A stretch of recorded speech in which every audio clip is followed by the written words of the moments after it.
तो फिर हम आगे स्टार्ट करते हैं। कल की क्लास में मैंने आप लोगों को पैकिंग के बारे में समझाया था कि 3D अरेंजमेंट कैसे होता है, पैकिंग कैसे होती है, उसे कुछ टाइप के समझे थे हमने। 1 डायमेंशनल स्टडी करी थी, देन हमने 2 डायमेंशनल स्टडी करी थी, देन मेन था ऑफ कोर्स हमारे लिए 3 डायमेंशनल स्टडी। और जितने भी आपके न्यूमेरिकल्स आएंगे वो सारे 3 डायमेंशनल बेस्ड होंगे। ये चीज़ आप लोग ध्यान रखिएगा। और ठीक है, मैं एक बार फ्लोचार टाइप का बना के एक बार और रिवाइज करवा देता हूँ जो मैंने कल पढ़ाया, देन उसके आगे के टॉपिक पे बढ़ेंगे आज। ठीक है, ओके।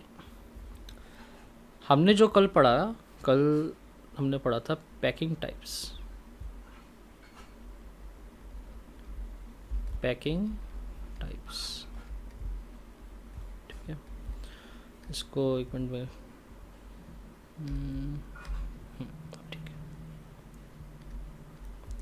पैकिंग टाइप्स हमने कल पढ़ा था। इस पैकिंग टाइप्स के एग्जैक्टली 2 पार्ट्स थे, और ये पैकिंग टाइप में भी बात कर रहा हूँ डायरेक्टली 3D का, ठीक है। जो हमने थर्ड पार्ट में पढ़ा था उसकी बात कर रहा हूँ। तो 3D में हमने 2 पार्ट्स पढ़े थे, एक था स्क्वायर और एक था हेक्सागोनल, ठीक है। इसको देख लो, आपको पूरा कल का रिवाइज हो जाएगा। ऑलराइट, स्क्वायर के अंदर हमने 2 केसेस, वैसे एक केस पढ़ा हमने कल। जो हमने कल केस पढ़ा वो था से AAA, ठीक है। और इस AAA में A स्टैंड्स फॉर, जो A होता था, A stands for 2D square. A stands for 2D square, ठीक है। और इसका एक और कैरेक्टराइजेशन हो सकता है जिसको हम बोल सकते हैं ABAB, ठीक है। अभी समझाता हूँ। और हम लोगों ने कल क्या चीज़ पढ़ी थी, हेक्सागोनल के 2 पार्ट्स पढ़े थे हमने कल। हेक्सागोनल का जो फर्स्ट पार्ट था वो हमने पढ़ा था, दैट वाज अगेन ABAB, याद है। कंफ्यूज मत हो, यहाँ पर ABAB से और ये AB दोनों एक नाम एक जैसे लग रहे हैं, बट ध्यान रखो स्क्वायर के केस में A का मीनिंग होता है, A का मीनिंग होता है 2D का स्क्वायर वाला केस, ठीक है। 2D का स्क्वायर वाला केस क्या था, ये वाला।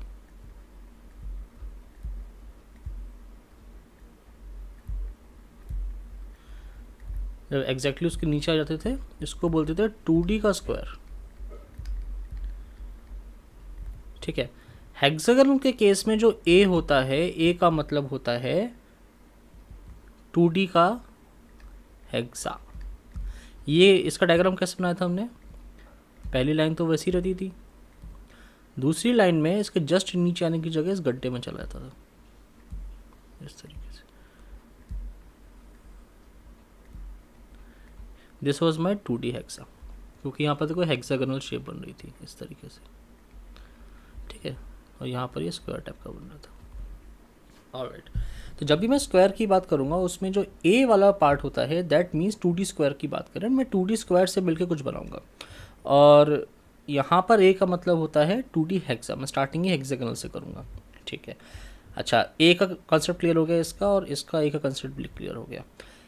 हेक्सागोनल के केस में जो B होता था, B उसको कहते थे जो टेट्राहीड्रॉन को कवर करता था। टेट्राहीड्रल वॉइड्स कल पढ़ाए थे मैंने, ठीक है। जो भी टेट्राहीड्रल वॉइड्स को कवर करके लेयर बनेगी उसको बोलते थे बी लेयर। अब आपको याद होगा कल हमने एक और टाइप का वॉइड पढ़ा था जिसको हम ऑक्टाहीड्रल वॉइड बोलते हैं। तो एक और क्लासिफिकेशन थी इसमें ABC, जिसमें A का मतलब वही है फिर से 2D हेक्सा, B का मतलब है टेट्राहीड्रल वॉइड्स कवर हो रहे हैं, टेट्रा कवर, एंड C का मीनिंग होता है इसमें ऑक्टाहीड्रल वॉइड्स कवर्ड। ये सब चीज़ें हमने कल डिटेल में पढ़ी थी, कल हमने सारे इसके डायग्राम सब कुछ समझे थे, ठीक है। ये बस एक क्लासिफिकेशन टाइप का रिवीजन टाइप का करवा रहा हूँ। Alright, sorry. चलो लेट्स कंटिन्यू। अब इसके आगे क्या था, ये आपको स्ट्रक्चर समझ में आ गया था, बस थोड़े से नाम और याद कर लेते हैं, ठीक है। अच्छा, एक ये वाला केस और था ABAB वाला, इसमें कोई टेंशन वाली बात नहीं है। ए बी के केस में क्या होता है कि मैं यहाँ बना देता हूँ आपको, क्योंकि ये स्क्वायर का ही पार्ट है तो नीचे वाली जो फर्स्ट लेयर होगी यानी कि ए तो बनाना ही पड़ेगा। ए क्या होता था, डायरेक्टली उसके नीचे लगाते थे, डायरेक्टली स्क्वायर 2D स्क्वायर वाला केस मैंने बना दिया। ठीक है, अब आप एक चीज़ देखो, 2D स्क्वायर बनाने के बाद हर 4 एटम्स के बीच में, देखना भी, हर 4 एटम्स के बीच में, जैसे ये 1 है, ये 2 है, ये 3 है, 4, हर 4 एटम्स के बीच में एक गैप है। ठीक है, एक वॉइड टाइप का बन रहा है। अगर इस गैप को मैं एक और एटम से कवर कर दूं, इसके ऊपर रख दूं, फिर जो वो लेयर एक नई बनेगी जो कि इन वॉइड्स को कवर कर रही है, किस केस में, 2D स्क्वायर के केस में। तो जो रेड वाली लेयर है इसको को बोलते हैं बी लेयर। क्या बोलते हैं इस रेड वाली लेयर को, बी लेयर। तो स्क्वायर के केस में ए बी का डिज़ाइन इस तरीके से होता है, एंड हेक्सागोनल के केस में ए बी का मैं कल आपको बता चुका हूँ उस तरीके से होता है। ठीक है, इसको बना लो अच्छे से, इतना ही समझना है आपको, इसी के बेस में सारे क्वेश्चन सॉल्व करने हैं। क्लासिफिकेशन अच्छे से आपके दिमाग में रटा होना चाहिए कि पैकिंग आपकी 2 टाइप की होती है, एक स्क्वायर और एक हेक्सागोनल। स्क्वायर के अंदर 2 टाइप आते हैं, एक ट्रिपल ए, एक ए बी। ठीक है, ये जो ट्रिपल ए होता है इसका नाम बता देता हूँ कैसे आप आइडेंटिफाई करोगे। This is my simple cubic unit cell, जो हम स्टार्टिंग से पढ़ते हैं सिंपल क्यूबिक, ये वही है। ए बी होता है बॉडी सेंटर्ड क्यूबिक सेल। ये चीज़ें याद कर लो। ठीक है, ए बी होता है बॉडी सेंटर्ड क्यूबिक सेल। अच्छा, ये जो था ये वाला ए बी ये in the case of hexagonal, इसको बोलते थे, आई होप आपको याद होगा, कुछ याद आ रहा है, जिसका नाम रखा था हम लोगों ने HCP। क्वेश्चन आएंगे इसके बेस पे। ठीक है, हेक्सागोनल क्लोज पैकिंग। एंड इस वाले का नाम था, इस पूरे का नाम था HCP। इस पूरे का नाम था फेस सेंटर्ड क्यूबिक सेल, और इसका एक और नाम था क्यूबिक क्लोज्ड पैकिंग CCP। आज हम कुछ क्वेश्चंस करेंगे, वहाँ देखेंगे व्हाट्स द डिफरेंस, मतलब हाउ टू आइडेंटिफाई, मतलब नाम से कैसे पता करते हैं कि कौन सी पैकिंग है। ठीक है, तो ये चीज़ याद रख लेना। चलो आगे बढ़ते हैं। ऑलराइट, तो अंश आप भी आ चुके हो, नाइस। तो अभी हमने ये पूरा रिवाइज किया जो इतना कल मैंने पढ़ाया था, इसको अच्छे से लिख लो। देन आज हम थोड़ा आगे बढ़ते हैं, नए टॉपिक की तरफ चलते हैं। ठीक है, ओके। अब आपका जो नया टॉपिक है वो है डेंसिटी ऑफ यूनिट सेल। ठीक, ये लिख लिया होगा आप लोगों ने। आगे बढ़ते हैं।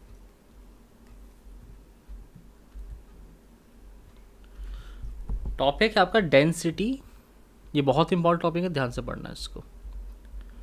Density of unit cell. ठीक है, कोई इशू नहीं। नॉर्मली बताओ डेंसिटी क्या होती थी। डेंसिटी को मैं रो से शो करता था, सिंबल है बस। ठीक है, ये होता क्या था, डेंसिटी वॉज मास पर यूनिट वॉल्यूम, यानी कि मास डिवाइडेड बाय वॉल्यूम, यही था डेंसिटी का फॉर्मूला।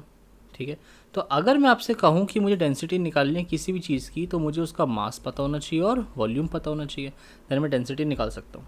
Very easy. ठीक है, तो यहाँ पर मेरे पास टास्क होगा क्यूबिक यूनिट सेल की डेंसिटी निकालने का। इसके बेस पे क्वेश्चंस आते हैं, बहुत इंपॉर्टेंट टॉपिक है। ठीक है, क्यूबिक यूनिट सेल आपको देखने में कैसा होता है, याद करो। आप क्यूब कैसे बनाते थे, इस तरीके से।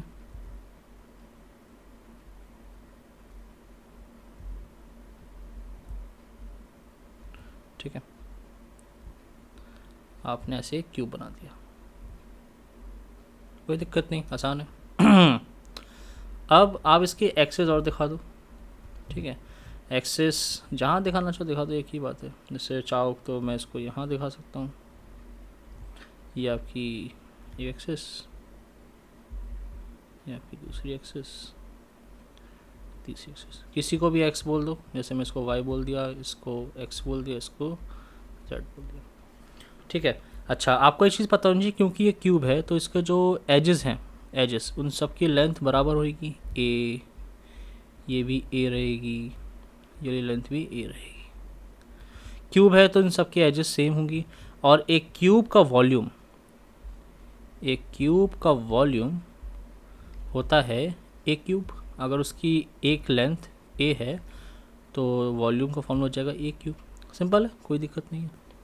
अच्छा चलो, और यहाँ लिख देना चाहो तो कि A equals to B equals to C, ठीक है, and alpha equals to beta equals to gamma equals to 90 degree. ये चीज़ आप पहले पढ़ चुके हो। फाइन, अब पहला क्या निकालना था, वॉल्यूम डेंसिटी फाइंड आउट करने के लिए। वॉल्यूम आपने निकाल लिया, एक टास्क ख़त्म। अब बड़ी टास्क बचती है मास निकालने की। तो आप लिखो मास ऑफ यूनिट सेल, ये डेरिवेशन है, अच्छे से लिखते चलो। मास ऑफ यूनिट सेल, एक यूनिट सेल का मास कैसे निकालते हैं वो देखेंगे, ठीक है। अच्छा, मास ऑफ यूनिट सेल के अंदर क्या होते हैं, सोचो। यूनिट सेल के अंदर, जैसे ये एक यूनिट सेल है मेरा, ठीक है। यूनिट सेल के अंदर आपने क्या क्या पढ़ा है, एक तो एटम्स होते हैं। एटम्स में सबसे इंपॉर्टेंट बात क्या है कि उनकी क्वांटिटी, कि कितने एटम्स प्रेजेंट हैं, ठीक है। और amount of atoms per unit volume, या per unit atoms per unit cell, हर एक यूनिट सेल में कितने एटम्स हैं उसको हम शो करते थे किससे, रैंक से। यानी कि रैंक मुझे बता देगी कि हर एक यूनिट सेल में कितने एटम्स प्रेजेंट हैं। तो फर्स्ट टास्क होता है मेरा रैंक ऑफ द सेल निकालना, ठीक है। तो मैं लिख देता हूँ उसको कि rank of unit cell is equals to, rank of unit cell को मैं जेड से डिनोट करूँगा। कैसे डिनोट करूँगा, जेड से। एक मिनट, मुझे फिर से खोलना पड़ेगा।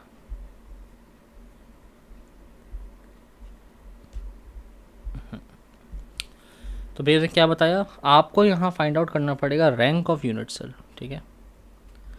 Rank of unit cell, rank of unit cell को मैं डिनोट करता हूँ जेड से, ठीक, कोई दिक्कत नहीं। और इसका मतलब वही होता है एटम्स पर यूनिट सेल, कोई दिक्कत नहीं है इसमें। चलो, अब आपके पास क्वांटिटी आ गई, कितने एटम्स प्रेजेंट हैं, ठीक है।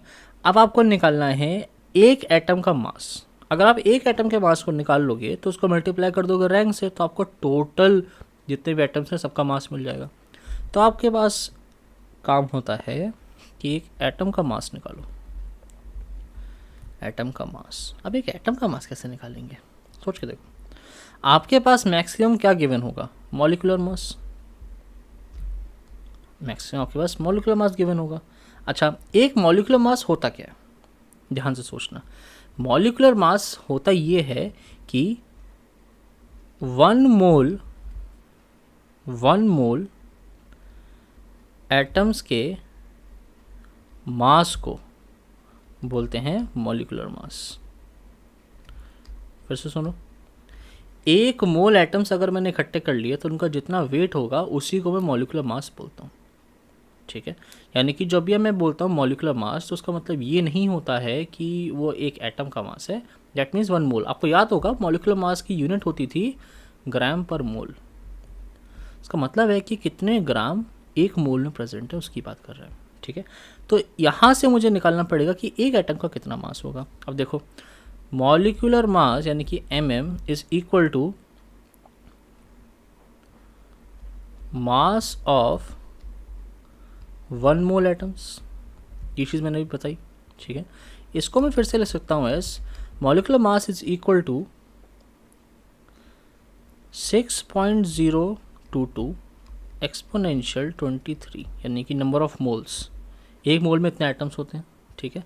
तो ये क्वांटिटी ऑफ 1 मोल इंटू एक एटम का मास, उसको मैं लिखूँगा m एटम, इस तरीके से, ठीक है। और इसी को बोलते हैं एवोगैड्रो नंबर। एवोगैड्रो नंबर को Na से शो करते हैं, Na कैपिटल करता हूँ, ठीक है। यहाँ से मास ऑफ एटम आ जाएगा मेरा as molecular mass divided by Avogadro number, यानी कि Na। इसी वैल्यू को मैंने लिख सकता हूँ। तो यहाँ से मैंने एक एटम का मास निकाल लिया, तो ये टेंशन ख़त्म हो गई। मुझे टेंशन क्यों ख़त्म हुई? क्योंकि डेंसिटी के लिए मुझे क्या चाहिए था? Density was equals to mass over volume. Volume मुझे पता है, वॉल्यूम मेरे को पता है। अच्छा, एक चीज़ और, मान लो वॉल्यूम मुझे पता है ए क्यूब है यहाँ पर, ठीक है, ये मेरा ए क्यूब हो गया। अब मास की वैल्यू डालते हैं। मास आपका कितना आ रहा है? ये तो आ रहा है। ये जो मास है, यानी कि मास ऑफ एटम आ रहा है, this is for one atom. One atom. आपके पास एक यूनिट सेल में कितने एटम्स हैं टोटल? जेड एटम्स हैं। जेड क्या था? रैंक। तो टोटल मास निकालने के लिए रैंक मल्टीप्लाइड बाई एक एटम का मास करना पड़ेगा, तो आपको मास मिल जाएगा। तो आप यहाँ लिखोगे rank multiplied by mass of atom. Mass of atom क्या है?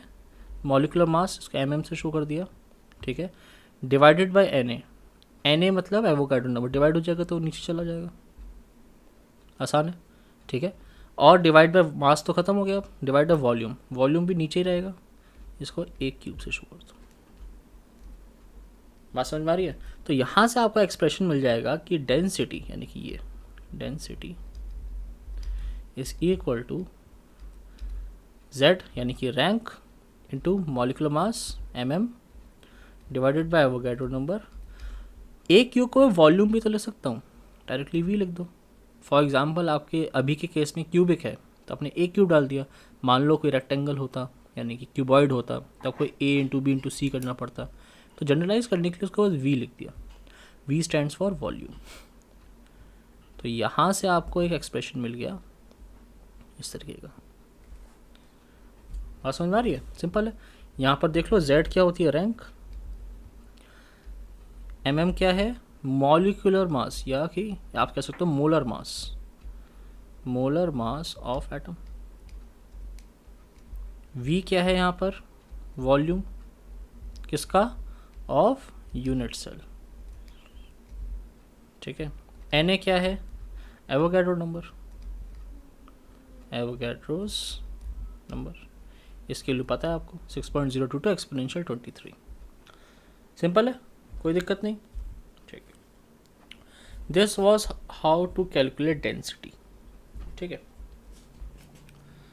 ओके, अब एक और चीज़ पढ़ते हैं। ये तो था डेंसिटी की बात।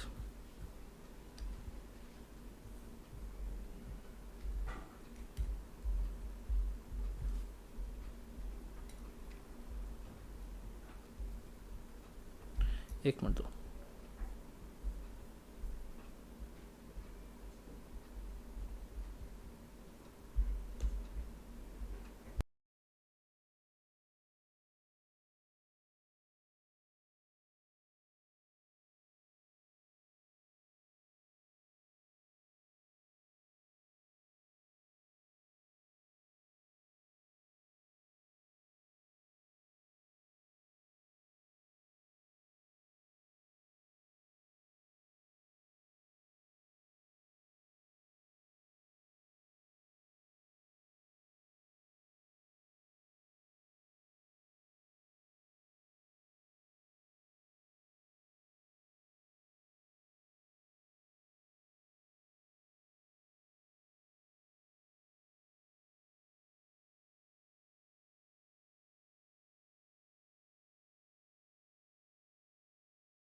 चलो हम वापस आ चुके हैं। आई होप अब सब कुछ सही काम करेगा।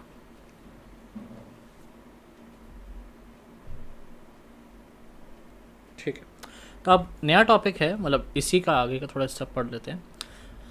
अब इसकी हेडिंग रहेगी आपकी पोजीशन ऑफ वॉइड्स। अब ये जो टॉपिक मैं पढ़ाने वाला हूँ ये बुक्स में नहीं मिलेगा, ठीक है। मतलब ये कंपटीशन के लिए इम्पॉर्टेंट कंसेप्ट है। इसके बेस पे क्वेश्चंस आते हैं। बुक में डायरेक्टली रिलेशनशिप दे रखा है, लेकिन अभी आपको समझाने जा रहा हूँ ये होता कैसे है। इसके बेसिस में आप डिफ़िकल्ट से डिफ़िकल्ट क्वेश्चन जो आपके एडवांस में भी आते हैं, even in nits and AIIMS, अब तो एम्स और नीट कंबाइन हो गया है, तो नीट में जो डिफ़िकल्ट क्वेश्चंस हैं वो भी आप इससे आराम से निकाल सकते हो इस चैप्टर से। तो टॉपिक देखते हैं। टॉपिक है आपका पोजीशन ऑफ वॉइड्स, ठीक है, पोजीशन ऑफ वॉइड्स, ठीक है। इसको ऐसे समझने की कोशिश करना, आपके पास जैसे टेट्राहीड्रल वॉइड था, ठीक है, तो आपने वॉइड्स पढ़े, दो टाइप के वॉइड्स, कौन कौन से, एक टेट्राहीड्रल और एक पढ़ा आपने ऑक्टाहीड्रल, सिंपल है, ठीक है। अब ये जो आपके वॉइड्स थे, आपको पता होना चाहिए कि एक पर्टिकुलर यूनिट सेल में कहाँ कहाँ पर हैं। जैसे कि फॉर एग्जांपल अगर मैं बात करूं 3D FCC की, FCC का मतलब हो गया कि फेस सेंटर्ड क्यूबिक सेल। अच्छा, फेस सेंटर्ड क्यूबिक सेल हमने कहाँ पढ़ा था, याद करो, अभी कुछ देर पहले मैंने पढ़ाया था। फेस सेंटर्ड क्यूबिक सेल कहाँ पढ़ा था हमने, यहाँ पर, ये यानी कि हेक्सागोनल का, ध्यान से देखना, हेक्सागोनल का जो सेकंड क्लासिफिकेशन था ABC टाइप, उसी को बोलते हैं FCC। यानी कि इसके अंदर टेट्राहीड्रल भी कवर्ड होता है, ऑक्टाहीड्रल भी कवर्ड होते हैं, ठीक है, ये चीज़ ध्यान रखना। तो मैं उसी की स्टडी कर रहा हूँ FCC, यानी कि फेस सेंटर्ड क्यूबिक सेल की। अच्छा, फेस सेंटर्ड क्यूबिक सेल में लिख लो इसको कि face centred cubic unit cell में, इसके अंदर जो आपका टेट्राहीड्रल वॉइड होता है, टेट्राहीड्रल वॉइड होता है, ये प्रेजेंट होता है ऑन बॉडी डायगोनल में प्रेजेंट होता है, और इसकी क्वांटिटी होती है 2 वॉइड्स। अभी देखते हैं, ठीक है, क्या कहना चाह रहा है ये। आप पहले बनाओ इसमें एक क्यूबिक यूनिट सेल, यानी कि face centred cubic unit cell. उसके लिए पहले आप क्या करोगे, इस तरीके से एक क्यूब बनाओगे, ठीक है, फिर इसके एजेस ज्वाइन कर दोगे ऐसे, साथ साथ आप बनाते चलो चाहो तो, कोई दिक्कत नहीं है। अब face centred cubic unit cell में क्या होता था, याद करो, 8 कॉर्नर्स पे एक एटम थे 8 कॉर्नर पे एक एटम्स थे, प्लस फेस पे भी एक एटम्स थे, एटम्स लगे हुए थे। ऑलराइट, अभी मैं स्टडी कर रहा हूँ, मान लो इस कॉर्नर की, इस एटम को मैं रेड कलर से शो करता हूँ, ठीक है, इस वाले एटम की स्टडी कर रहा हूँ, मान लो ये जो रेड कलर से शो किया, मैं इस एटम की स्टडी कर रहा हूँ, ठीक है। इसके पास ये कॉर्नर का एटम है, ये कितने फेसेस से अटैच्ड है, सोचो, एक ये ऊपर वाले फेस से अटैच्ड है, एक ये साइड वाले फेस और एक पीछे वाले फेस से। तो मतलब एक कॉर्नर का एटम एक बार में 3 फेसेस से अटैच्ड होता है, ठीक है, और उन फेसेस पे एटम्स रखे हुए हैं। मान लो कि इस फेस का एटम एक यहाँ रखा हुआ है, ठीक है, ऐसे। एक और जो पीछे वाला फेस है, इसका एटम मान लो मैंने ग्रीन से बना दिया, ये पीछे वाले फेस पे एक एटम है, वो इससे अटैच्ड है यहाँ से, और एक इधर साइड वाले फेस में एक एटम अटैच्ड है यहाँ पर, इस वजह से। मैं ऐसा क्यों बना रहा हूँ, ये देखो, आपने एक चीज़ स्टडी करी थी, टेट्राहीड्रल वॉइड कैसे बनता है। टेट्राहीड्रल वॉइड होता था कि 3 ऐसे एटम रखे हैं,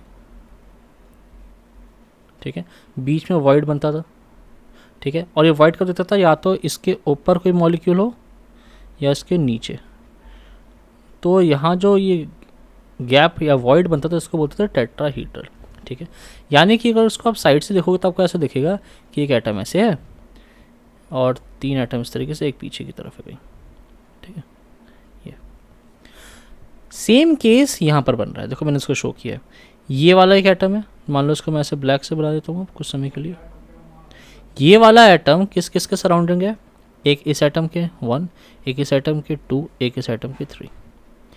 अगर आप इसको यहाँ से देखो, इस डायरेक्शन से देखोगे, तो आपको कुछ कुछ ये इस टाइप का दिखाई देगा, इसका अरेंजमेंट एकदम इस तरीके से दिखाई देगा। आपको लगेगा कि पीछे 1 और ये 2 और ये 3 ऐसे रखे हुए हैं और सामने एक आपका एक एटम ये ब्लैक कलर का ये रखा हुआ है। तो यहाँ जो वॉइड बन रहा होगा इसी को तो बोलते हैं टेट्राहेड्रल। तो यहाँ से जो वॉइड बनता है वो टेट्राहेड्रल वॉइड कहलाता है, क्योंकि यहाँ 4 एटम्स हैं, ठीक है। और ये वॉइड एग्जैक्टली सेंटर में कहीं बनेगा, बीचों बीच। वो जो सेंटर होगा वो बॉडी डायगोनल पे लाई करेगा। बॉडी डायगोनल मैंने आपको पहले ही बता रखा है क्या होता है। मैं किस कलर से बनाऊँ?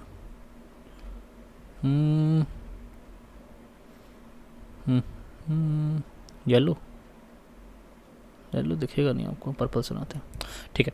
बॉडी डायगोनल क्या होता था कि एक ये कॉर्नर है और एक अपोजिट, इन दोनों कॉर्नर को अगर मैं ज्वाइन कर दूं इस तरीके से, तो इसको बोलते हैं बॉडी डायगोनल। क्लियर कंसेप्ट है, कोई दिक्कत नहीं। क्या बोला मैंने कि बॉडी डायगोनल जो होता है अपोजिट कॉर्नर्स को ज्वाइन कर देता है। अब इसी एक बॉडी डायगोनल पे एक कहीं पर टेट्राहीड्रल वॉइड बन रहा होगा, हमें उसकी पोजीशन निकालनी है। हमारी स्टडी यही है कि अब इस अभी तक आपको ये समझ में आ गया कि हाँ बॉडी डायगोनल पे टेट्राहीड्रल वॉइड बनता है, ठीक है। अब हम स्टडी करेंगे कि कहाँ पर बनता है। उसके लिए क्या करेंगे, अब इसका एक चीज़ और लिख लो यहाँ पर कि since this is having 4 balls या 4 एटम्स, ये बॉल्स की तरह शो कर रहा हूँ मैं इसको, ठीक है। 4 बॉल्स कह लो या 4 एटम्स कह लो या 4 कॉन्स्टिट्यूटिंग पार्टिकल्स कह लो। 4 बॉल्स या 4 पार्टिकल्स की हेल्प से आपको 1 टेट्राहीड्रल वॉइड मिल रहा है। कॉन्सेप्ट क्लियर है, कोई दिक्कत नहीं है इसमें, ठीक है। अब बॉडी डायगोनल का वो देखते हैं क्या हमने रिलेशनशिप बनाया था इसका। आपको याद होगा अगर मैं बॉडी डायगोनल बनाऊँ, ये कुछ इस टाइप का जैसे बन गया, ये बॉडी डायगोनल है। इसी बॉडी डायगोनल को मैं यहाँ पर ऐसा अलग से बना रहा हूँ, ठीक है। इस बॉडी डायगोनल की लेंथ कितनी थी, याद करो, याद करो। यहाँ से यहाँ तक एक एटम था, एक सेंटर में था, यहाँ पर था। हमने ये BCC वाले केस में पढ़ा था। BCC केस वाले केस में, बॉडी सेंटर्ड वाले केस में डायगोनल की जो लेंथ आ रही थी वो 4r आ रही थी, याद आ रहा है। और ये 4r हमने इक्वल निकाली थी √3a के। आई थिंक आपको याद आ गया होगा ये चीज़। ये हमने एक रिलेशनशिप निकाला था कि बी, आपको दिखा देता हूँ एक बार, आई होप इसमें अभी तक बचा होगा।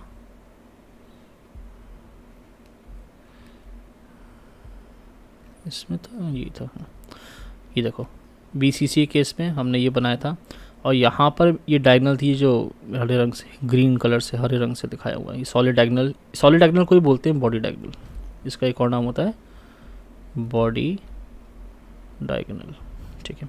अच्छा, इसमें हमने ऐसी दिखाई थी कि इसकी लेंथ जो थी 4r थी, यानी कि बॉडी डायगोनल की लेंथ 4r थी। और मैंने यहाँ पर बताया था जैसे पाइथागोरस में आप a² + a² करते थे, बॉडी डायगोनल के लिए आपको 3 स्टेप्स लेने पड़ते हैं। एक बार ये a, फिर एक बार ये वाला a, फिर एक बार ये वाला a, इसलिए 3 बार a² को ऐड करते थे आप। तो you get a² + a² + a² equals to diagonal का स्क्वायर। तो आपने यहाँ से ये फॉर्मूला लगा दिया था, ठीक है। फिर यहाँ से आप इस कंक्लूजन पे आए थे। फिर आपने जब इसको सॉल्व किया, अगर आप दोनों साइड इसको अंडर रूट ले लोगे तो ये this will become 4r equals to √3a। सोच के देखो, यहाँ अंडर रूट ले लो, यहाँ अंडर रूट, 16 4 हो जाएगा, r² r हो जाएगा, 3 √3 हो जाएगा, a² a बन जाएगा। ये रिलेशन आ जाएगा आपके पास। तो यही वाला रिलेशन मैं अब डायरेक्टली यहाँ पर यूज़ कर रहा हूँ इस जगह, यहाँ पर, और कह रहा हूँ कि this 4r is equals to √3a। I hope समझ में आ रहा होगा आपको, ठीक है। हम पहले ही पढ़ चुके हैं। अच्छा, अब क्या करोगे आप, इस डायगोनल को इक्वली 4 पार्ट में डिवाइड कर दोगे। कैसे? एक यहाँ से, एक यहाँ से कट लगाओगे, एक यहाँ से कट लगाओगे। सिंपल है, 4 पार्ट में डिवाइड कर सकते हो आप। अब याद रखना, इस वाले पॉइंट पे, यानी कि पहला कॉर्नर वाला पॉइंट और दूसरी साइड से कॉर्नर वाला पॉइंट, यहाँ पर टेट्राहीड्रल वॉइड्स प्रेजेंट होंगे, ठीक है। डायग्राम में देख लो, टेट्राहीड्रल वॉइड सिमेट्रिक पोजीशन में लग रहा है। एक यहाँ पर कहीं लगेगा, ऐसे एक ये भी तो एटम है, यहाँ पर भी टेट्राहीड्रल वॉइड बन जाएगा। जैसे ऊपर बना है वैसे नीचे वाले एटम के संग भी केस होगा। तो आप देखोगे सेंटर में कहीं पर टेट्राहीड्रल वॉइड आपको नहीं मिलेगा, थोड़ा कॉर्नर वाले एरिया में मिलेगा। सो सिमेट्रिकली आप ये पता करते हो कि 2 पॉइंट्स हैं जहाँ पर टेट्राहीड्रल वॉइड मिलता है, ठीक है।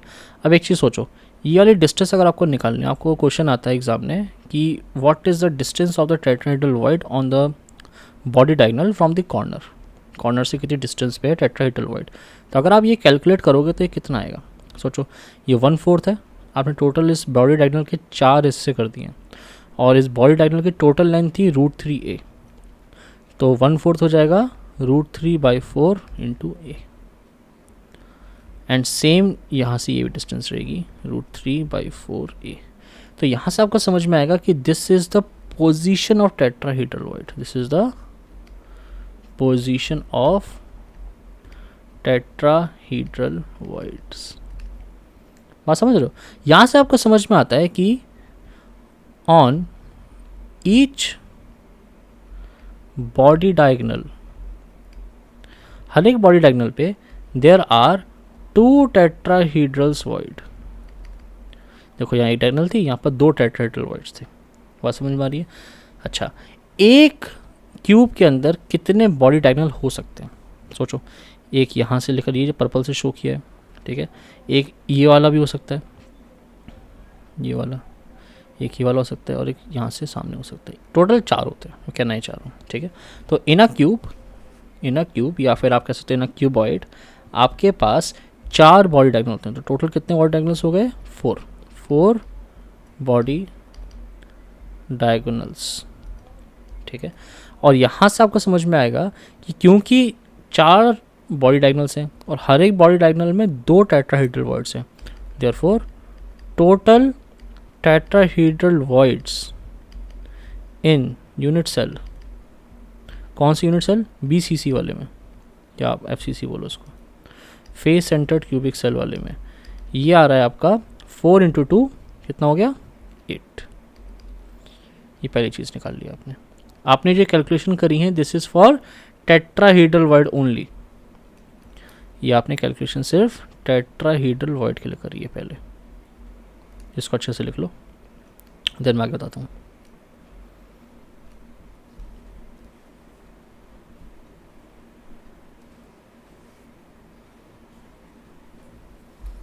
ठीक है, आई होप लिख लिया होगा।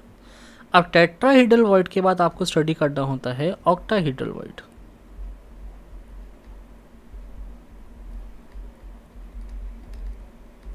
ठीक है, अच्छा, ऑक्टाहेड्रल वॉइड कैसे आइडेंटिफाई करोगे? अगर कोई वॉइड बन रहा है 6 एटम्स की वजह से, समझना 6 एटम्स, जब 4 एटम्स थे तो आपका टेट्राहेड्रल वॉइड था, जब 6 एटम्स आएंगे तो ऑक्टाहेड्रल। आपको याद होगा ऑक्टाहेड्रल कैसा था, ऐसा, और इसके ऊपर फिर ऐसे रख दिया था, टोटल 6, तो बीच में जो गैप बनता था इसको बोलते थे ऑक्टाहेड्रल। टोटल 6 एटम्स थे। अच्छा, अब हम स्टडी करेंगे कि कौन से केस में किस एटम के चारों तरफ 6 एटम्स लगे होते हैं। ठीक है, तो ऑक्टाहेड्रल वॉइड बनता है एक तो बॉडी सेंटर में, बॉडी के एग्जैक्टली सेंटर में एक बनेगा, और ऑक्टाहेड्रल आपको मिलता है एज सेंटर में, एज सेंटर पॉइंट में। इसलिए मैंने आपको स्टार्टिंग में कैरेक्टराइजेशन में एज वाला भी पढ़ाया था, यहाँ पर काम आता है वो। ठीक है, अब आप बनाओ एक नॉर्मल, मान लो एज सेंटर्ड वाला। एज सेंटर्ड वाला कैसे बनता था याद करो। अच्छा, यहाँ पर जो एज की बात चल रही है, एज का मतलब होता है साइड की लाइन, कॉर्नर की लाइन। एंड सेंटर्ड नहीं बोल रहा मैंने, एंड सेंटर्ड का मतलब होता है कि फेस पे लगाओगे। This is my edge centred. अभी देखना समझाता हूँ। एज सेंटर्ड का मतलब होता है, एज सेंटर्ड का मतलब होता है कि atom is present at the edge, corner पे, एकदम कतई कॉर्नर पे। ठीक है, ये जो लंबी साइड है इस पे रखा हुआ है। अगर आप कॉर्नर पे एक एटम को देखोगे, कॉर्नर के एक एटम को देखोगे तो आपको, और आपने मान लो इस साइड से देखा, इस साइड से देखा, तो आपको ये दिखेगा कि एक एटम ऐसे है, ठीक है, और ये ऐसे अंदर घुसा हुआ है, ऐसे दिखेगा, ये क्यूब होगा। आप इस साइड से देख रहे हो तो आपको ये ऐसा व्यू मिलेगा। ध्यान से सोचो, ये एटम इस क्यूब के अंदर ऐसे घुसा हुआ होगा, एंड दिस जितना सेक्शन अंदर घुसा है दिस इज़ 1/4। तो एज पे रखा हुआ एटम एक यूनिट सेल के अंदर 1/4 हिस्से में ही आ पाता है। ठीक है। अच्छा, ये चीज़ तो ठीक है, समझ में आ गई होगी। अब देखते हैं कि ये एटम कितने एटम्स के घिरा हुआ है। ठीक है, this is my edge centred unit cell. इसमें क्या होता है कि कॉर्नर पे तो एटम्स होते ही हैं, कॉर्नर पे तो एटम्स होंगे ही होंगे, और साथ ही साथ एज में भी होंगे। देखिए जैसे ये है, एक यहाँ पर भी होगा, यहाँ पर भी होगा, एजेस में भी एटम्स आ जाते हैं। ठीक है, थोड़ा सा कॉम्प्लिकेटेड केस बन जाता है ये। और ये वाली भी एज है, ये वाली भी एज है, तो टेंशन नहीं लेनी है, बस देखो अभी। चलो सारे एजेस में लगा देंगे। ठीक है, अभी हम लोग सिर्फ इस वाले की स्टडी कर रहे हैं। अच्छा, एक चीज़ सोचो, इस एटम के लेफ़्ट साइड एक एटम है, राइट साइड एक एटम है, समझ में आ रहा है? इसके सामने एक एटम है। ठीक है, अच्छा, पूरे सब्सटेंस में ये जो लैटिस बना हुआ है इकलौता तो होगा नहीं, इसके पीछे भी एज इट इज़ ऐसा ही एक और ब्लॉक रखा होगा। बात समझ में आ रही है? जैसे ये एक स्क्वायर बॉक्स रखा है, ऐसे ये एक यूनिट सेल रखा हुआ है, ऐसे ही और भी तो बहुत सारे यूनिट सेल्स यहाँ बने होंगे अगल बगल, आगे पीछे, ऊपर भी होगा, नीचे की साइड भी होगा। तो ये एटम पीछे रखे किसी यूनिट सेल से भी दूर चिपका हुआ होगा। जैसे ये इससे अटैच्ड है सामने वाले से, वैसे इसके पीछे भी कोई ना कोई होगा। इन द सेम वे इसके नीचे भी एक ये है एटम, उसके ऊपर भी होगा, इसके ऊपर भी कोई ना कोई यूनिट सेल होगा एक और। हम लोग तो बस एक ही को स्टडी कर रहे हैं, बट असलियत में इन्फानाइट यूनिट सेल्स हो सकते हैं। तो यहाँ पर आपको देखने को पता चलता है कि जब एज के एटम की स्टडी करते हो तो एज का एटम एक बार पे 6 एटम से कनेक्टेड रहता है। इस तरीके से देख रहे हो, 1 2 3 4 5 6, 1 2 3 4 5 6। तो इसलिए आप कहते हो कि एज सेंटर्ड एक ऐसा एटम है, एज सेंटर्ड का एटम एक ऐसा एटम है जो कि एक बार में 6 एटम से कनेक्टेड रहेगा, जिसकी वजह से यहाँ पर एक ऑक्टाहेड्रल वॉइड मिल जाता है। ऑक्टाहेड्रल वॉइड के लिए कंपलसरी क्या है? 6 एटम्स को कंबाइन होना पड़ता है, तब जो जगह बनती है उसको बोलते हैं ऑक्टाहेड्रल। वो केस यहाँ मिलता है। ठीक है, तो मैंने आपको बताया ऑक्टाहेड्रल वॉइड मिलेगा एक तो बॉडी सेंटर में। बॉडी सेंटर मतलब एक सेंटर में अगर कोई एक एटम होगा वहाँ पर, या ये वाला केस ले लो, सारे एटम्स एक दूसरे चिपके जा रहे हैं, सेंटर में एक वॉइड बन जाएगा। देखो सेंटर में यहाँ पर कोई भी एटम नहीं रखा हुआ है, लेकिन इधर उधर चारों तरफ एटम्स हैं, तो सब जो कंबाइन होकर सेंटर में थोड़ा वॉइड बच जाएगा। वो जो वॉइड बचेगा that will be also known as octahedral void. तो आपको याद ये रखना है, बॉडी सेंटर में एक ऑक्टाहेड्रल वॉइड होता है, एज इट इज़ याद करके चलना है इसको, और एज सेंटर्ड पॉइंट की कैलकुलेशन करनी है। ठीक है, तो एज सेंटर्ड सेल में, एज सेंटर्ड में क्या होगा, आपके पास एक क्यूब में टोटल कितनी एजेस होती हैं? देखो 1 2 3 4 5 6 7 8 9 10 11 12, 12 एजेस होती हैं। ठीक है, अच्छा, और एक एटम एक यूनिट सेल के अंदर कितना आता है? 1/4। बाकी सब तो बाहर रहेगा, मुझे बस अंदर की कैलकुलेशन करनी है। तो 12 एजेस में से कितने एटम्स का कंट्रीब्यूशन रहेगा इनसाइड द यूनिट सेल? वो कैसे निकालेंगे? 12 × 1/4, जैसे पहले करते थे। ठीक है ना, जैसे पहले हमने कॉर्नर का वाला निकाला था 1/8 करके, तो टोटल 8 कॉर्नर था, 8 × 1/8 करके इक्वल्स टू 1 निकाला था।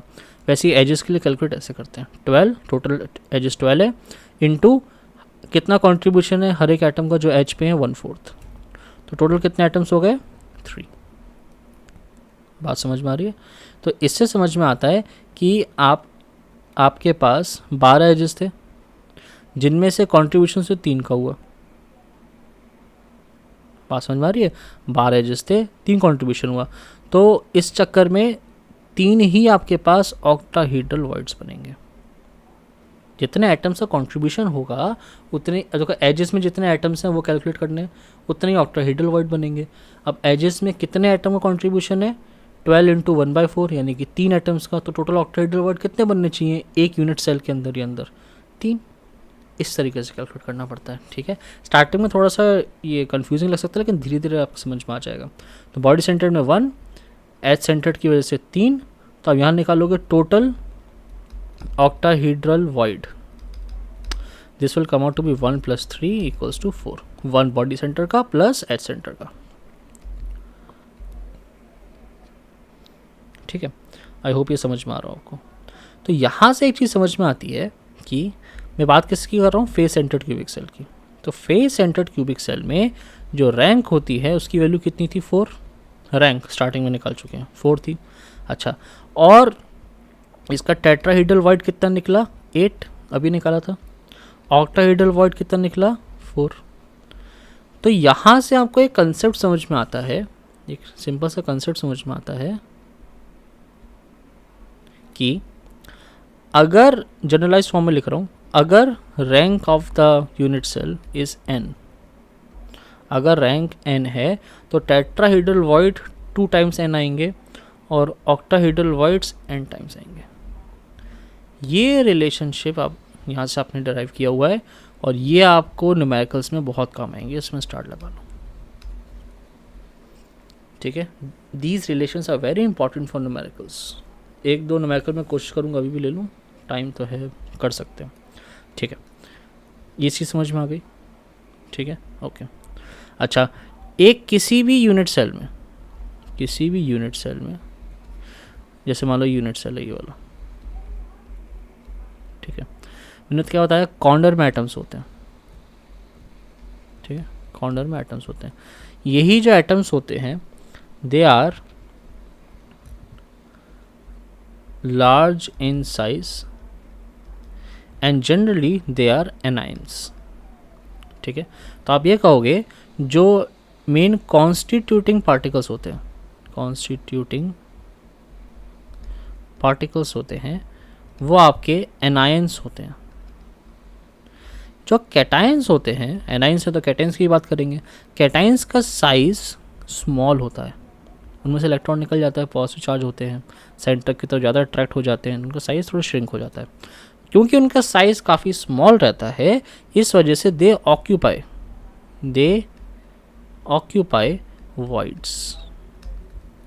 जितने भी वॉइड्स पढ़े आपने, टेट्राहीड्रल, ऑक्टाहीड्रल, इसमें होता क्या है, कैटायंस घुस जाते हैं, ठीक है।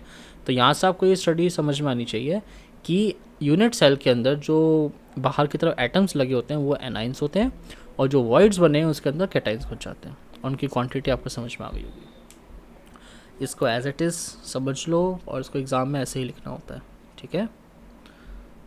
आई होप आपको ये चीज़ समझ में आ रही होगी। मुझे बताओ समझ में आ रहा है कि नहीं है।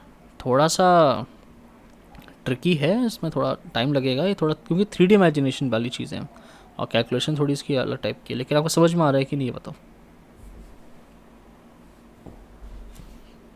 अगर समझ में आ गया तो मैं अब एक न्यूमेरिकल करवा सकता हूँ, बताओ मुझे एक बार।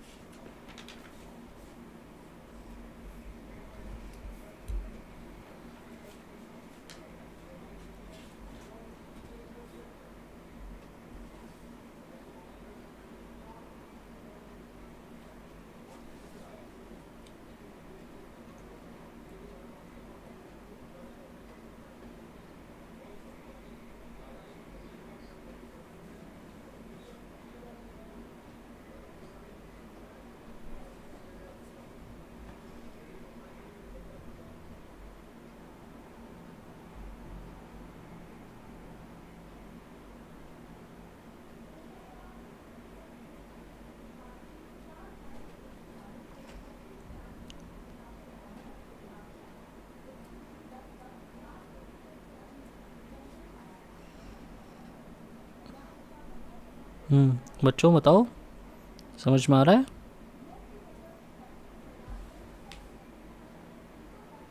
अगर कंसेप्ट क्लियर हो गए हैं अभी तो हम न्यूमेरिकल की तरफ बढ़ सकते हैं, तो आप बताओ।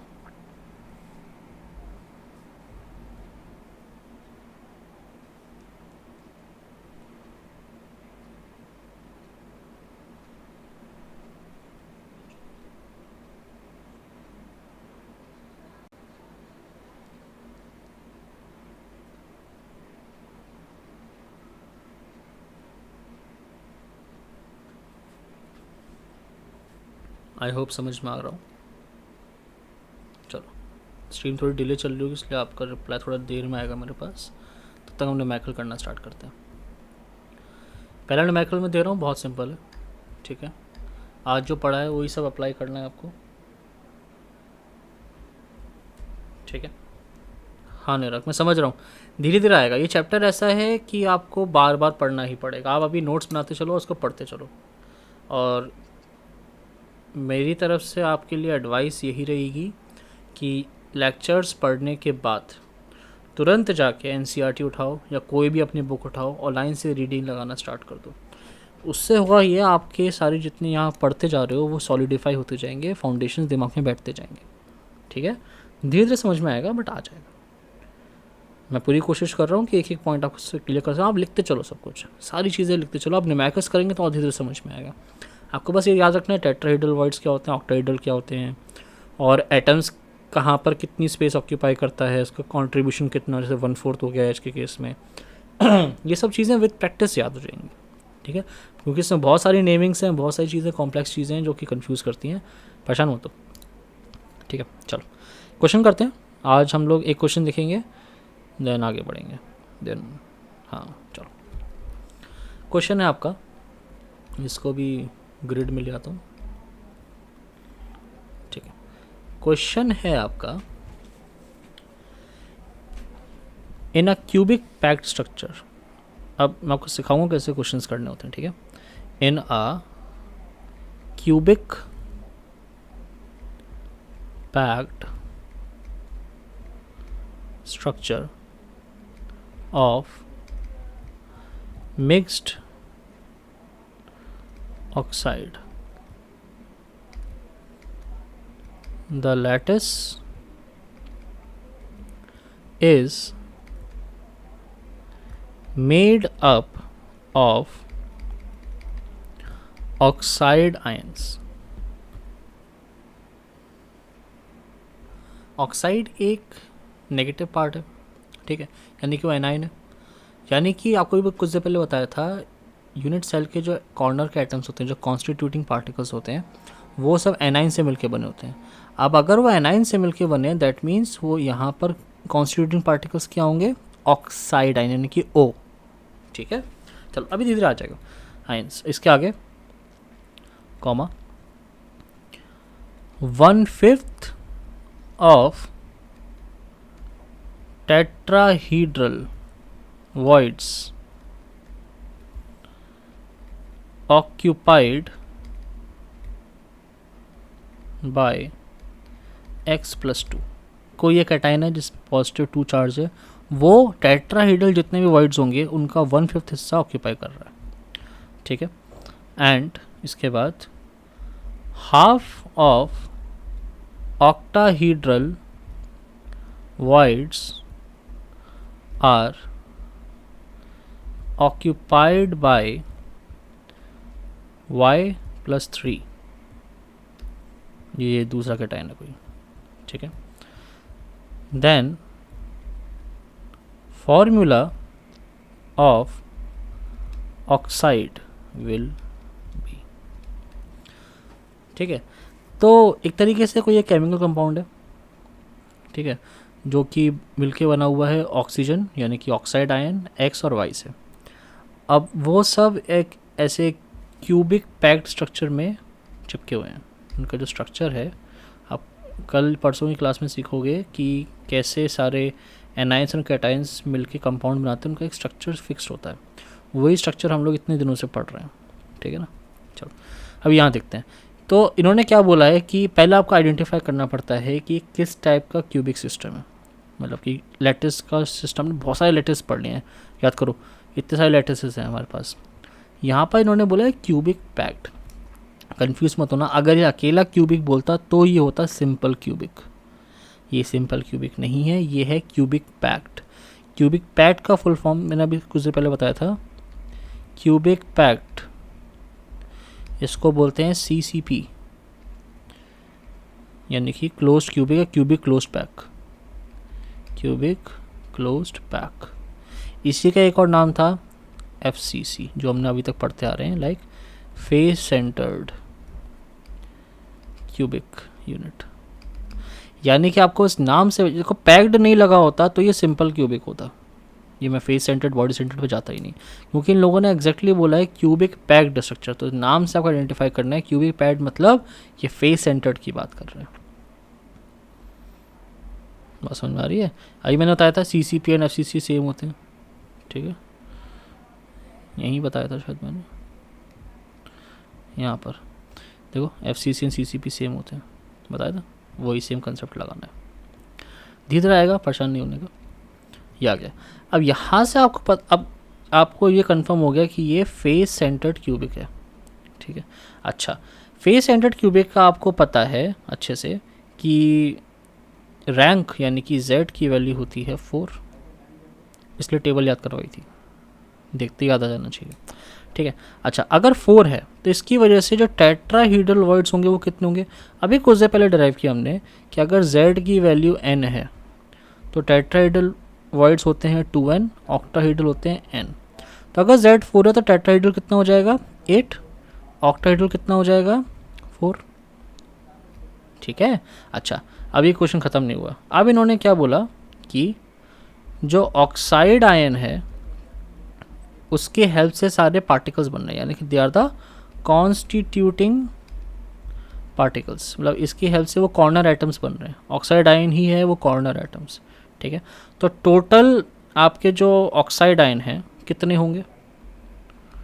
Total oxide ion will be equal to rank. Rank क्या बताती थी? कितने एटम्स हैं, और वो एटम्स यहाँ कौन है? Oxide ion. तो रैंक बताएगी कितने ऑक्साइड आयन हैं। 4 है, इसलिए ऑक्सीजन पे कितने एटम्स हो जाएंगे? ऑक्सीजन के यहाँ पर 4, इसको O4 लिखोगे आप। कंसेप्ट समझ में आ रहा है? कोई दिक्कत नहीं है। आपने रैंक की हेल्प से ये फाइंड आउट किया कि कितने एटम्स प्रेजेंट हैं आपके पास, कौन से एटम जिनकी हेल्प से लैटिस बन रहा है, ठीक है, यानी कि O4। अच्छा, अब और याद करो ये एनाइन भी है। O क्या, ऑक्सीजन क्या है? एनाइन। ये भी मैंने बताया था, एनाइन की हेल्प से एटम्स बनते हैं, बाहर वाले एटम्स। जो वॉइड होंगे वहाँ पर कैटाइंस घुस जाएंगे, ठीक है। तो क्वेश्चन में भी ये बोल रहा है, क्या बोल रहा है? 1/5 of tetrahedral void are occupied by X+2, ठीक है। तो मुझे X+2 की क्वांटिटी निकाल लेनी है कि X+2 कितनी क्वांटिटी में है। क्या बोला इसने? 1/5 ऑफ टेट्राहीड्रल। टेट्राहीड्रल कितने हैं? 8, 1/5 कितने हो गए? 8/5। सिंपल है। टेट्राहीड्रल वॉइड है 8, इनमें से 1/5 ऑक्यूपाई कर लिए हैं X2 पॉजिटिव ने, तो X2 पॉजिटिव की कितनी क्वांटिटी होगी? 8/5। अच्छा, और Y2 पॉजिटिव या 3 पॉजिटिव कितना ऑक्यूपाई कर रहा है ऑक्टाहीड्रल? 1/2। क्वेश्चन देखो, half of octahedral voids occupied by इतना, तो ये आ जाएगा 4 डिवाइडेड बाय हाफ यानी कि 2।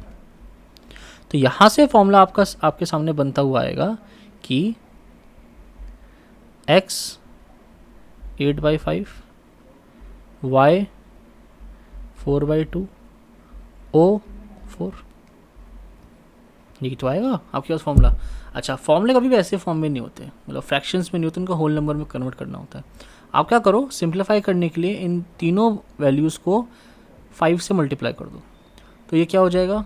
ऊपर वाला हो जाएगा 8, y वाला हो जाएगा इंटू 5 करोगे तो 5 4 20, 20/2 10, एंड 4 इंटू 5 20। इसको और सिंप्लीफाई कर सकते हो, सिंप्लीफाइज्ड वे में ले जाओ, इन सबको 2 से डिवाइड कर दो, तो x/4, y/5, O/10। तो ये आ गया आपका फॉर्मूला। ऐसे आंसर निकालना है इसका। कंसेप्ट पे जाओ, एक बार फिर से इस क्वेश्चन को देखो, धीरे समझ में आ जाएगा, ठीक है। कुछ नहीं किया है, सारा कंसेप्ट का खेल है। अगर आपको कंसेप्ट समझ में आ गया सब कर लोगे, ठीक है। चलो एक और क्वेश्चन दे रहा हूँ, ये वाला क्वेश्चन अभी आप लोग करोगे, ठीक है। अब जो क्वेश्चन है वो डेंसिटी। अब टेंशन मतलब इसको लिख लो, अच्छे से समझ लो।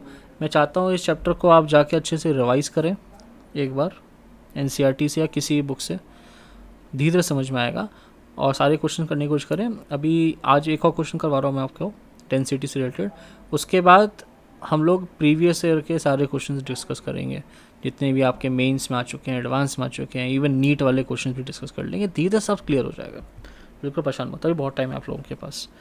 आराम आराम से कंसेप्ट्स बिल्डअप करो उसके। चलो एक और क्वेश्चन दे रहा हूँ, ये आप लोगों को खुद करना है, बहुत आसान क्वेश्चन है, डेंसिटी बेस्ड है, बस फॉर्मूला लगा लेना, ठीक है। क्वेश्चन है कि aluminium crystallizes in cubic unit cell and edge length दे रखी है आपको edge 405 picometre PM and density is given as, density दे रखी है 2.7 ग्राम पर सीसी। आपको प्रिडिक्ट करना है, प्रिडिक्ट द क्रिस्टल। ये करने की कोशिश करो, मैं आपको हिंट दे देता हूँ क्या कहना चाह रहा है। पहले तो बोला एल्यूमिनियम की बात चल रही है, ठीक है, तो एल्यूमिनियम की बात चल रही है, कोई टेंशन नहीं है। क्यूबिक यूनिट सेल, अब यार क्यूबिक यूनिट सेल में बहुत चीज़ें आती हैं, सिंपल भी हो सकता है, फेस सेंटर्ड हो सकता है, बॉडी सेंटर्ड हो सकता है, एंड सेंटर्ड हो सकता है, अब तो एज सेंटर्ड भी सीख लिया आपने, कितनी सारी चीज़ें पॉसिबल हैं। उनमें से क्या होगा यही आपको बताना है, यानी कि इसका आंसर में आपको या तो बताना है कि वो BCC है कि सिंपली है या फिर FCC है या एंड सेंटर्ड है, ये इसका आंसर होगा, इनमें से कोई एक आंसर है। तो आपको बताना है कि कौन सा क्यूबिक यूनिट सेल होगा जब उसकी जो एज लेंथ है, यानी कि ए की वैल्यू दे रखी है 405 पिकोमीटर।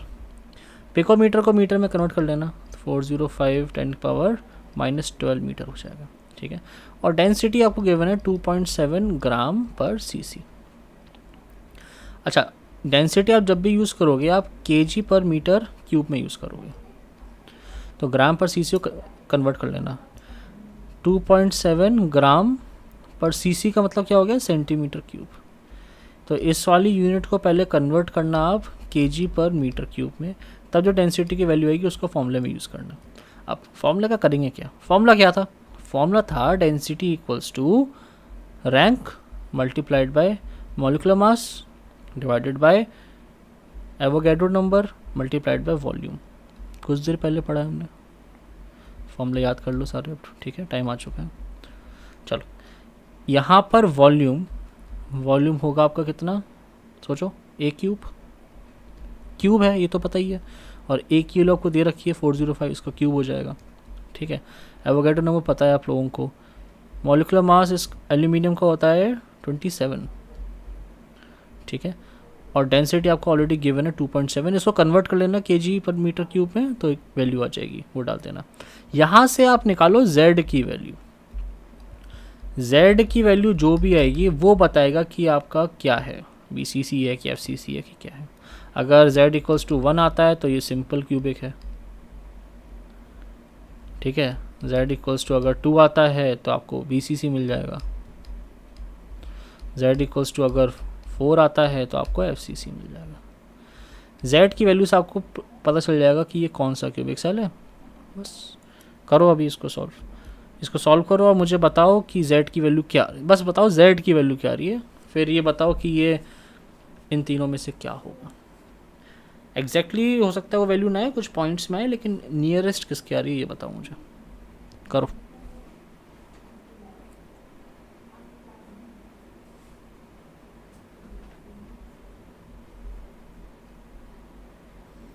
जल्दी करो, जैसी हो जाए मुझे आप लाइव चैट में बताना।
किसी का आंसर आया?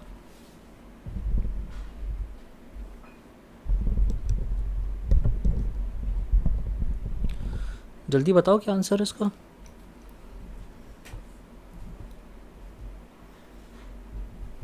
मैं वैल्यूज पुट करके दिखाता हूँ एक बार। अच्छा, इसको कन्वर्ट करोगे अगर आप, तो ग्राम केजी में कन्वर्ट होगा तो 10⁻³ आएगा। एंड डिवाइड में इसको कन्वर्ट करोगे मीटर क्यूब में, तो ये 10⁻³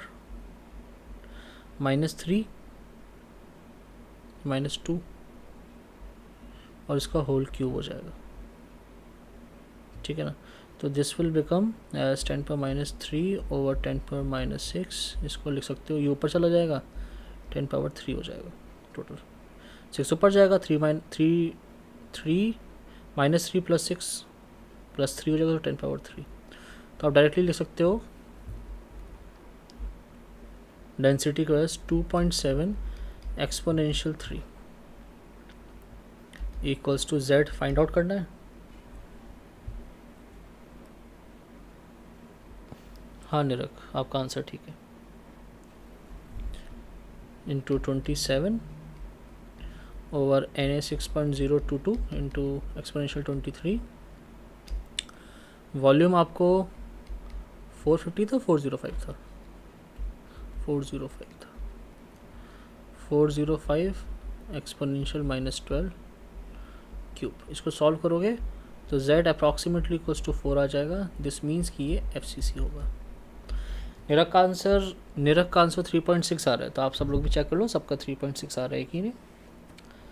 और अब समझ में आ गया हो तो मुझे बता दो, देन क्लास को एंड करते हैं।